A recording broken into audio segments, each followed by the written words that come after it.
How to duplicate a list in Microsoft List. In this video, I'll show you how to duplicate a list on Microsoft List. So to get started, go ahead and open Microsoft List. So one way is through exporting your existing list first. So go ahead and select the list that you want to duplicate, and this will take you to your dashboard. Now once you're on your dashboard, go ahead and click on this export button, which you'll find at the top of your screen, and then click on export to CSV, and then head back to Microsoft List dashboard. And then once you're in here, go ahead and click on this create new button at the top left corner of your screen.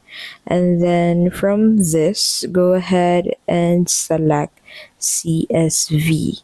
So go ahead and select this CSV, and then once you select that specific CSV file that you want to use for your list, it will be shown in here.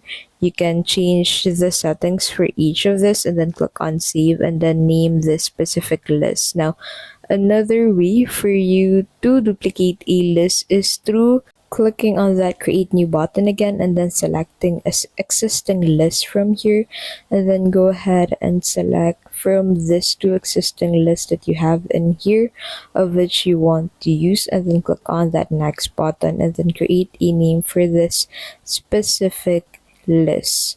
So after you create a name for this specific duplicate list, you can go ahead and save or publish the name online, and that is how you can basically duplicate a list in Microsoft List. If this video was helpful, please don't forget to give this video a like and subscribe for more videos like this.